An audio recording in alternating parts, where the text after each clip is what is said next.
Very exciting this evening. Good evening to listener. Hello, Monday, Iain Lee, Absolute Radio. Thank you, Ben Jones, for playing some records and talking. Busy show this evening. We've got some people coming in who were friends of Frank Sidebottom to talk about the award. Can I announce this yet? I think it's happened. He won a posthumous award at the Chortle Awards. I think I've said it now. If I wasn't meant to say it, sue me. And they're here to talk about that, and also his statue that they are desperately trying to get the money together to make happen. So we're talking about that. And also we'll be speaking to... I'm going to call him our UFO expert. I think he's usurped Joe Lavens in terms of UFO expertise.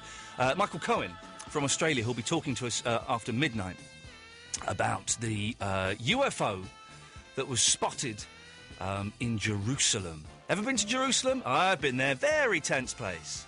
Very beautiful, a little bit tense. A lot of people walking around with guns.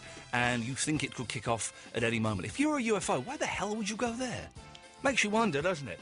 Just me here this evening, so if you want to call up, it'll be straight to air. It may take some time for your calls to get through. Bear with me. I'll do the best I can. I'm not very good, but I'm keen.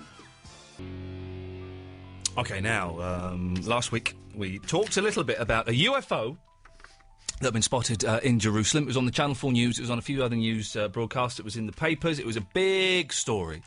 Well, we have got back on the line Michael Cohen, our UFO expert, who's all the way in Australia. Michael, remind me what the website is you run again, please. All News Web. All News Web. And I'm guessing you went quite big on this story, did you?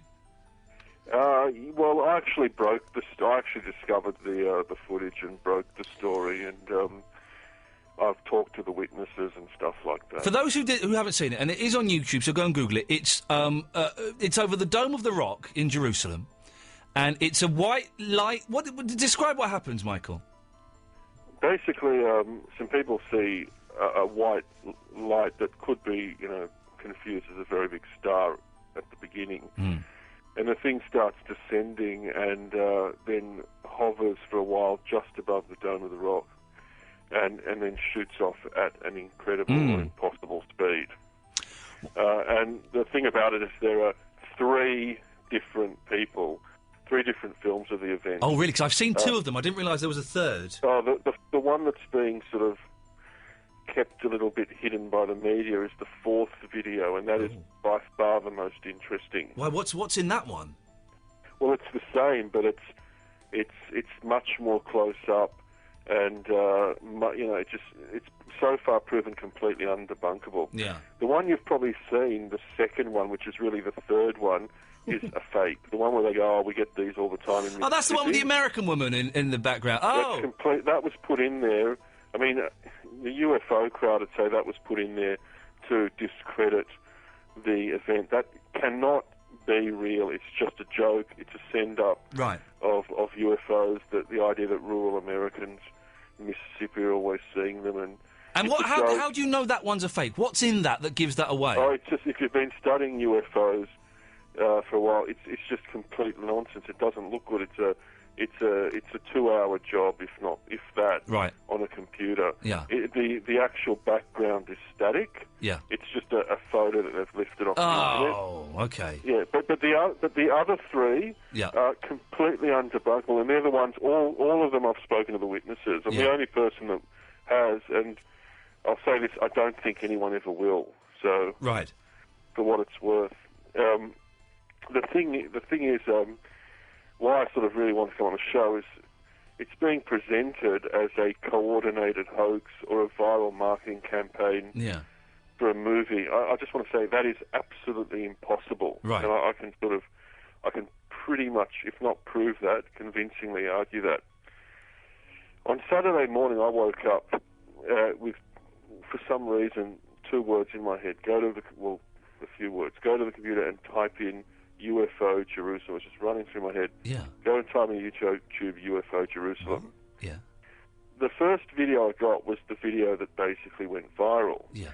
Now, I've been doing this for a while, and in reality, there's videos like that put up every week, and unless you actually put them on a trajectory to go viral, nothing comes of them. You know, you get a couple of comments on them. Yeah. Good work. Keep your eyes on the skies. And I know this for a fact, and anyone that studied you guys would know this. There's plenty of good footage out there. I fell off my chair when I saw it, but then I probably fall off my chair once a week. And obviously I like the symbolism with the Dome of the Rock and that. Yeah. So I sort of knew this one had legs. But I put it on a very control. I mean, I've been accused of being a hoaxer and that. I'm not. But I do have a bit of a knowledge of the internet. I put it on a very contrived trajectory, right, to send it viral. You know, something I've tried and true I've done many times. Yeah. And I don't know how far people are going to look into this, but no investigation will ever place me having any contact with any of the people that did this. Right. Because I didn't. And they just couldn't. For this to have been coordinated, they would have had to anticipate the very contrived process that I went through to send this thing viral. Mm.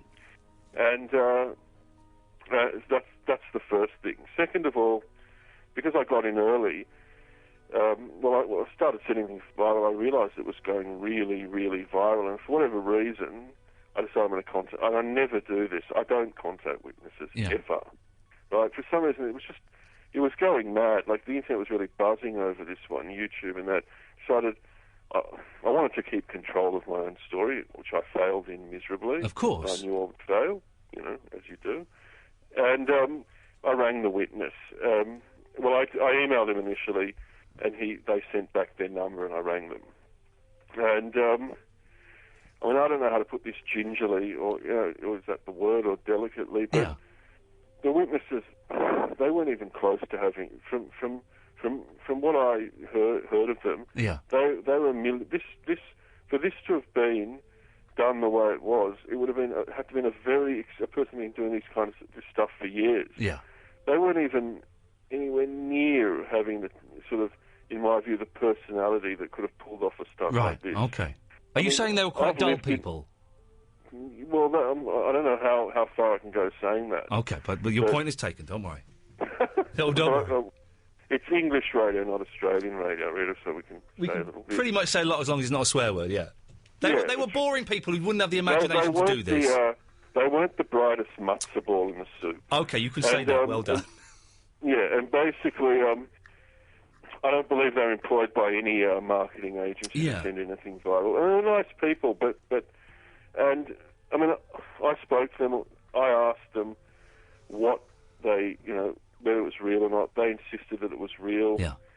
I asked what happened that night, and the gentleman, his name's Eligail Gadaljovic, told me that he had a feeling that night about Jerusalem being some kind of meeting place for aliens, that they were somehow attracted. I'm not saying I believe any of this, although I don't discount it. Yeah. Attracted to the spirituality or even the conflict of the place. Mm. And he seemed to see this as some sort of, not so much a UFO type event, but some sort of ultra-dimensional event, spirit type thing. That's what he believed he captured. Yeah. They were pretty innocent. They were just sort of, I think that day started sort of dipping their toes in ufology. I mean, this had none of the trademarks of a well-orchestrated hoax. I've sort of analysed their YouTube page. It was clearly just a page, slapdash page, stuck up on the web just for one video. It had stuff that if you were a real mastermind hoaxer, you never would have put on there. Like, he had his favourite song as Dark Side of the Moon. I know that's a song that people that are sort of into UFOs like. Oh, it's a tedious song, for goodness sakes. Awful. It's an awful song. Pink Floyd are terrible. I don't mind it, actually. What does this mean for us, Michael? What does it mean? Well, I believe that this was nothing more than a hologram. I have no doubt the event is real, and if we've got time, I don't know if we do, I can go on to the fourth. Yeah, of course, video. Okay, yeah. Right. I believe that it was a hologram sent down by extraterrestrials as a sign. They wanted publicity. They're actually basically doing this at their own pace. the world is now being prepared. Can I just go off on a tangent? There are other beings in this universe. Let me just go off on a quick tangent, because this kind of ties in a little bit with what we spoke about last time, where you came on and said that Barack Obama was preparing to hint in a vague way that there was extraterrestrial life in a speech. Has that happened yet? Well, no, but my timeline was not that it would. That could happen in the next month. I didn't give it sort of a... But it is happening. Yeah. This was undoubtedly part of a program to basically soften the blow when people are told we are aware of the technologically advanced beings on other planets, which actually mathematically must be the case. Oh, of course. So if this is happening, I find this all very exciting. You know, whether this is or not. It is. Yeah, look, there's a very small chance that this wasn't real. Yeah. But I don't see how, because I just want to talk for a minute about the fourth piece. Yeah, go on. We've got 2 minutes. Maybe lady want to look at, and it sort of proves my point. Yeah. The fourth piece of footage is the most remarkable footage, but no one's seen it because it wasn't specifically subjected to what I call a trajectory of sending it viral. Yeah. Doesn't matter how good it is, right? And that proves my point that had I not done what I did, no one would have picked up on it. Yeah. But anyway, back to the fourth one. It's an astonishing piece of footage, but it's accompanied by this ridiculous skit, which is nothing more than bad acting. I happen to speak Hebrew reasonably well and understand it, and I know a lot of people bought it that it's real, but they're acting. They're a bunch of Russian Israelis, and what they did, I believe, is that one of them got the initial footage, and some of his friends convinced him to reenact the night in a skit, thinking that it'd give them 15 minutes of fame. Right. Now, I could virtually prove that footage is genuine, because one of the comments being bandied around about it is that if this guy did it, if this is a fake, the guy that did it is a genius. Yeah. Now, and that's without realising that he only had a day to do it, because I know this wasn't coordinated, right? Now, the reply to that is perhaps he is a genius. I mean, I know for a fact that plenty of Russian Israelis work in the IT industry in Israel, and some of them are very, very smart. But Israel's a country where there's a massive stigma attached to UFOs. I mean, Israel's in the dark ages in that respect, frankly. And, I mean, I realised the minute I saw that footage, if that young Russian guy that took it, if it's a hoax, we'll know in about 2 days. Right. Because why would a guy create a brilliant piece of footage? I mean, wouldn't it be in his interest to just come out and say, I hoaxed that? Yeah. I mean, he's got no interest whatsoever ever in not coming public saying he hoaxed. He's probably done himself a lot of damage.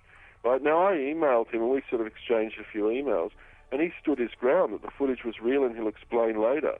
Now, I don't believe he ever will. I don't believe we'll ever hear from any of the witnesses again. Right. But it doesn't make any sense. I mean, if this guy is this brilliant IT guy and he hoaxed it,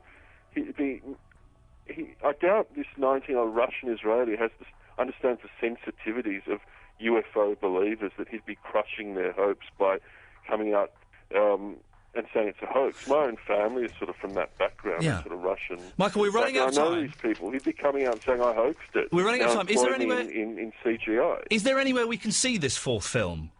Oh, yeah, I've got it on my YouTube channel. Give us the channel. It's called The Fourth Film. It's an amazing film. Okay. And what's your YouTube channel called? It's all Newsweb. It's just all Newsweb. I'm going to go there now and have a little look. If you go there now and you go down on the side, it's like, I think it's maybe the third video down. Right. Our computers are being rubbish, as they always are. Mega update, fourth video or something. I will have a... it wants me to go away. I've messed up the internet. Michael, I'll have a look. We're out of time. It's lovely to talk to you.